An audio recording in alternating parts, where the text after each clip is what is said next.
ये हिपोक्रेसी है और इस तरह की हिपोक्रेसी शोभा नहीं देता दुनिया के बड़े महान देशों को, डेमोक्रेसीज़ को खासकर। हमें दुनिया की मदद की ज़रूरत नहीं है अपने देश के नागरिकों की सुरक्षा करने के लिए। कोई अगर भारत के नागरिकों को हाथ लगाता है उसे अंजाम भुगतना होगा, वो कहीं भी हो, कहाँ भी हो। अगर आप फिर ऐसा दुस्साहस करने की कोशिश करेंगे, आपको मिलिया मेट कर दिया जाएगा।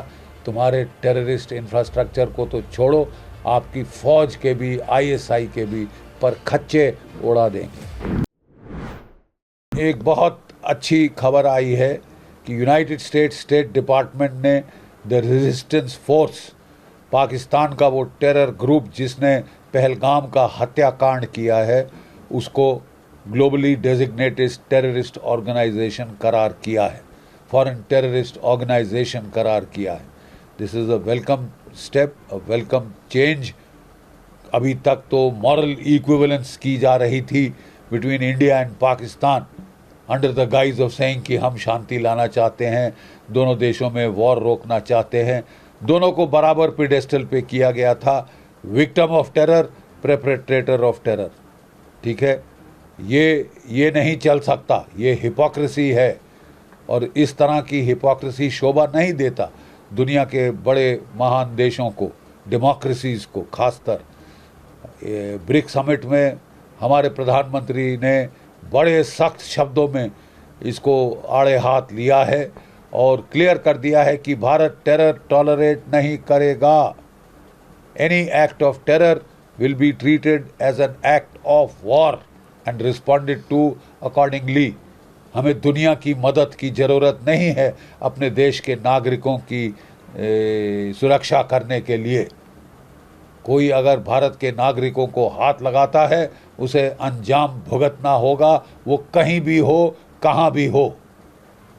Late that be very clear. दुनिया का फ़र्ज़ है कि वो जो यूएन जनरल असेंबली की रेजोल्यूशन 1967 उसके मुताबिक चले।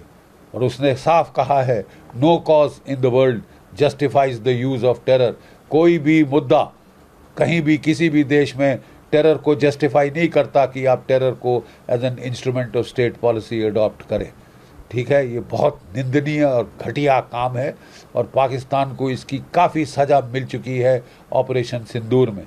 लेकिन मैं ये भी याद दिला दूँ कि ऑपरेशन सिंदूर कॉल ऑफ नहीं हुआ है, केवल पॉज किया गया है to see how Pakistan behaves. अगर चाहे वो जम्मू कश्मीर में, पंजाब में, भारत में कहीं भी टेररिज्म करने की कोशिश करता है, बांग्लादेश के ज़रिए नॉर्थ ईस्ट में करने की कोशिश करता है, it will be treated as an act of war. और पाकिस्तान की फ़ौज इस बार डायरेक्ट कॉन्सिक्वेंसेस से बच नहीं पाएगी। अभी तक तो वो फिक्शन बना के नैरेटिव बना दिया था कि नॉन स्टेट एक्टर, कि हमारा इनसे कुछ लेना देना नहीं, हम तो साहब गंगा जल से धुले तुलसी के पत्ते हैं, हमने कुछ नहीं किया। बकवास। पाकिस्तान की फ़ौज, पाकिस्तान की आईएसआई ये सारे टेररिस्ट रिक्रूट करती है। ठीक है, उनको हथियार देती है, उनको ट्रेनिंग देती है, उनको इन्फिल्ट्रेट करती है और जो ऑपरेशन चल रहे होते हैं उनको ये सैटेलाइट फ़ोन्स पे पाकिस्तान से कंट्रोल करते हैं मिनट बाय मिनट। टेररिस्ट तो इनके प्यादे हैं, वो तो एक्सपेंडेबल हैं, उनके मर जाने से पाकिस्तान को कोई फ़र्क नहीं पड़ता। लाख 1.5 लाख रुपए उनकी फैमिलीज़ को थमा देते और बड़ा उनको गाजी आजी बना देते हैं। 72 हूरों के ख्वाब दिखा दिखा के उनको मरवा देते हैं गरीब लोगों को पाकिस्तान के। ठीक है, लेकिन अब दस फार एंड नो फर्दर, यहाँ तक तो भारतवर्ष ने संकेत दे दिया है। ऑपरेशन सिंदूर मात्र ट्रेलर था।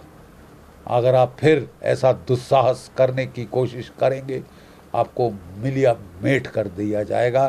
तुम्हारे टेररिस्ट इंफ्रास्ट्रक्चर को तो छोड़ो, आपकी फ़ौज के भी, आईएसआई के भी पर खच्चे उड़ा देंगे।